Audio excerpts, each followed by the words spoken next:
ನಮಸ್ಕಾರ ಎಲ್ಲರಿಗೂ ಸಾಯಿಸ್ ಕಿಚನ್ಗೆ ಸ್ವಾಗತ. ಇವತ್ತು ಮಂಗಳೂರು ಬನ್ಸ್ ಮಾಡೋದು ಹೇಗೆ ಅಂತ ನೋಡೋಣ. ಮೊದಲಿಗೆ ಒಂದು ಬೌಲಿಗೆ ನಾನು ಹಣ್ಣಾದ 2 ಪಚ್ಚ ಬಾಳೆಹಣ್ಣನ್ನ ತೊಗೊಂಡಿದ್ದೀನಿ. ದೊಡ್ಡ ಗಾತ್ರದ್ದನ್ನು ನಾನು ತೊಗೊಂಡಿದ್ದೀನಿ. ಇದನ್ನು ನಾನು ಕೈನಲ್ಲೇ ಸ್ಮ್ಯಾಶ್ ಮಾಡ್ಕೊಳ್ತಾ ಇದ್ದೀನಿ. ನೀವು ಸ್ಮ್ಯಾಶರ್ ತೊಗೊಂಡು ಸ್ಮ್ಯಾಶ್ ಮಾಡ್ಕೋಬೋದು ಅಥವಾ ಮಿಕ್ಸಿನಲ್ಲಿ ಹಾಕಿ ಕೂಡ ಸ್ಮ್ಯಾಶ್ ಮಾಡ್ಕೋಬೋದು. ಆದರೆ ನಾನು ಇಲ್ಲಿ ಕೈನಲ್ಲೇ ಮಾಡ್ತಾ ಇದ್ದೀನಿ. ಈ ಸ್ಮ್ಯಾಶ್ ಮಾಡಿರೋ ಅಂಥದ್ದಕ್ಕೆ ನಾನು ಒಂದು 4 ಟೇಬಲ್ ಸ್ಪೂನಷ್ಟು ನಾನು ಸಕ್ಕರೆನ ಮಿಕ್ಸ್ ಮಾಡ್ಕೊಳ್ತಾ ಇದ್ದೀನಿ. ಹಾಗೆ ಇದಕ್ಕೆ ನಾನು 1 ಟೇಬಲ್ ಸ್ಪೂನ್ ಜೀರಿಗೆನ ಹಾಕ್ತಾಯಿದ್ದೀನಿ.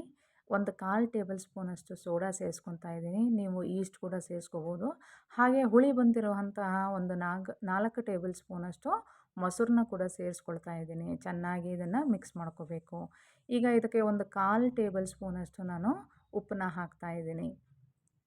ನಿಮಗೆ ಸಿಹಿ ಬೇಕು ಅಂತಂದರೆ ನೀವು ಇನ್ನೊಂದು ಸ್ವಲ್ಪ ಸಿಹಿ ಕೂಡ ಹಾಕ್ಕೋಬೋದು. ನಾನು ಇಲ್ಲಿ 1 ಬಾಳೆಹಣ್ಣಿಗೆ 1 ಗ್ಲಾಸ್ನಂತೆ ನಾನು 2 ಬಾಳೆಹಣ್ಣು ತೊಗೊಂಡಿರೋದ್ರಿಂದ 2 ಗ್ಲಾಸ್ ಮೈದಾ ಹಿಟ್ಟನ್ನ ಹಾಕ್ಕೊಂಡಿದ್ದೀನಿ. ಸೊ ನಿಮಗೆ ಏನಾದರೂ ಒಂದು ಸ್ವಲ್ಪ ತೆಳು ಅಂತ ಅನ್ನಿಸ್ತು ಅಂತ ಅಂದರೆ ಇನ್ನೊಂದು ಸ್ವಲ್ಪ ಮೈದಾ ಹಿಟ್ಟನ್ನ ಹಾಕಿ ನೀವು ಕಲಿಸ್ಕೋಬೋದು. ಇದು ಚಪಾತಿ ಹದಕ್ಕಿಂತನೂ ತುಂಬ ಸ್ವಲ್ಪ ಮೆತ್ತಗಿರಬೇಕು ಇದು. ಆಗಲೇ ನಿಮಗೆ ಚೆನ್ನಾಗಿ ಪದರವಾಗಿ ಬರುತ್ತೆ. ಹಾಗೆ ಇದಕ್ಕೆ ಒಂದು 2 ಟೇಬಲ್ ಸ್ಪೂನಷ್ಟು ಎಣ್ಣೆ ಹಾಕಿ ಕಲಸಿ ನಾನು ಇದನ್ನು ಒಂದು 8 ಗಂಟೆ ಕಾಲ ನಾನು ನೆನೆಯಲೇ ಬಿಡ್ತಾ ಇದ್ದೀನಿ. ಅಥವಾ ನೀವು ರಾತ್ರಿ ನೆನೆ ಇಟ್ಬಿಟ್ಟು ಬೆಳಗ್ಗೆ ಕೂಡ ಮಾಡ್ಕೋಬೋದು. ಈಗ ನೋಡಿ ಇದು ಎಷ್ಟು ಚೆನ್ನಾಗಿ ಆಗಿದೆ, ಮೆತ್ತಗಿದೆ. ಹಾಗೆ ಇದನ್ನು ನಾನು ಉಳ್ಳೆಗಳನ್ನಾಗಿ ನಾನು ಮಾಡ್ಕೊಳ್ತಾ ಇದ್ದೀನಿ. ನೀವು ಮೈದಾದ ಬದಲಾಗಿ ನೀವು ಗೋಧಿ ಹಿಟ್ಟನ್ನ ಕೂಡ ತೊಗೊಂಡು ಮಾಡ್ಬೋದು. ಅದು ಕೂಡ ಚೆನ್ನಾಗಿರುತ್ತೆ. ಕೆಲವರು ಮೈದಾ ಇಷ್ಟಪಡಲ್ಲ. ಅಂಥವರು ಗೋಧಿ ಹಿಟ್ಟನ್ನ ಕೂಡ ತೊಗೊಂಡು ನೀವು ಮಾಡ್ಕೋಬೋದು. ನಾವು ಈ ಲಟ್ಟಿಸೋ ಮುಂದೆ ಪೂರಿಗಿಂತನೂ ಸ್ವಲ್ಪ ದಪ್ಪವಾಗಿ ಹಾಳೆ ಲಟ್ಟಿಸ್ಕೋಬೇಕು ನಾವು ಇದನ್ನು. ಈಗ ನೋಡಿ ಇಷ್ಟು ದಪ್ಪ ಇದ್ದರೆ ಸಾಕು. ಈಗ ಇದನ್ನು ನಾವು ಒಂದು ಕಾದಿರುವ ಎಣ್ಣೆಗೆ ನಾವು ಇದನ್ನು ಹಾಕಿ ಸಣ್ಣ ಊರಿನಲ್ಲಿ ನಾವು ಇದನ್ನು ಕರಿಬೇಕಾಗತ್ತೆ ಅಥವಾ ಮೀಡಿಯಮ್ ಊರಿನಲ್ಲಿ ಕರಿಬೇಕಾಗತ್ತೆ. ಇದನ್ನು ನಾವು ಲಟ್ಟಿಸೋ ಮುಂದೆ ತುಂಬ ಹಗುರವಾಗಿ ಲಟ್ಟಿಸ್ಬೇಕಾಗುತ್ತೆ, ತುಂಬ ಒತ್ತಿ ಲಟ್ಟಿಸ್ಬಾರ್ದು. ಎಣ್ಣೆ ಚೆನ್ನಾಗಿ ಕಾದಿರಬೇಕು. ಕಾದಾದಮೇಲೆ ಸಣ್ಣ ಮೀಡಿಯಮ್ ಊರಿನಲ್ಲಿ ಇಟ್ಕೊಂಡು ಅಥವಾ ಲೋ ಫ್ಲೇಮ್ನಲ್ಲಿ ಇಟ್ಕೊಂಡು ನಾವು ಇದನ್ನು ಕರಿಬೇಕು. ಅದ್ರ ಮೇಲೆ ಹೀಗೆ ಎಣ್ಣೆ ಕೂಡ ಹಾಕ್ಬೋದು ಅಥವಾ ಜಾರನೇ ನಾವು ಅದ್ರ ಮೇಲೆ ಇಟ್ಬಿಟ್ಟು ಸ್ವಲ್ಪ ಪ್ರೆಸ್ ಮಾಡಿದರೆ ಅದು ಉಪ್ಕೊಳ್ಳುತ್ತೆ.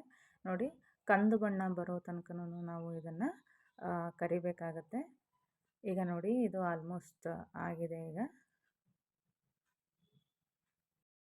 ಇದು ಬಿಸಿ ಇದ್ದಾಗಲೇ ತಿಂದರೆ ತುಂಬ ಚೆನ್ನಾಗಿರುತ್ತೆ. ಇದನ್ನು ಚಟ್ನಿ ಜೊತೆ ತಿನ್ಬೋದು ಅಥವಾ ಸಾಗು ಮಾಡ್ತಾರೆ, ಸಾಗು ಜೊತೆನೂ ತಿನ್ಬೋದು. ಬಟ್ ನಾನಿಲ್ಲಿ ಚಟ್ನಿ ಮಾಡಿದ್ದೀನಿ. ಈಗ ನೋಡಿ ಇದು ನೋಡಿ ಈಗ ಹೇಗೆ ಉಪ್ಕೊಂಡು ಬರ್ತಾ ಇದೆ. ಸ್ವಲ್ಪ ನಾವು ಪ್ರೆಸ್ ಮಾಡಿದ್ವಿ ಅಂತಂದರೆ ಉಪ್ಕೊಳ್ಳುತ್ತೆ. ಹಾಗೆ ಒಂದು ಸ್ವಲ್ಪ ಅದ್ರ ಮೇಲೆ ಎಣ್ಣೆ ಹಾಕ್ತಾಯಿದ್ರೆ ಅದು ಉಪ್ಕೊಳ್ಳುತ್ತೆ. ಈಗ ನೋಡಿ ಉಪ್ಕೊಂಡಿದೆ. ಈಗ ಇದನ್ನು ಅರ್ದು ನೋಡೋಣ, ಒಳಗಡೆಗೆ ನೋಡೋಣ ಹೇಗಾಗಿದೆ ಅಂತ. ನೋಡಿ ಎಷ್ಟು ಹಗುರವಾಗಿ ಆಗಿದೆ, ಹಾಗೆ ಒಳಗೆ ಕೂಡ ಚೆನ್ನಾಗಿ ಬೆಂದಿದೆ. ಸೊ ಆದ್ದರಿಂದ ನಾವು ಇದನ್ನು ಸಣ್ಣ ಉರಿನಲ್ಲೇ ನಾವು ಇದನ್ನು ಕರ್ಕೋಬೇಕು. ಸಣ್ಣ ಉರಿನಲ್ಲಿ ಕರ್ಕೊಳ್ಳೋದ್ರಿಂದ ನಮಗೆ ಒಳಗಡೆ ಎಲ್ಲ ಚೆನ್ನಾಗಿ ಬೇಯುತ್ತೆ. ಈಗ ಇನ್ನೊಂದು ತೋರಿಸ್ತೀನಿ ನೋಡಿ, ಎಷ್ಟು ಚೆನ್ನಾಗಿ ಹಗುರವಾಗಿ ಮತ್ತು ಮೆತ್ತಗೂ ಕೂಡ ಇದೆ. ನೋಡಿ ಎಷ್ಟು ಫ್ಲಫಿಯಾಗಿ ಕೂಡ ಬಂದಿದೆ.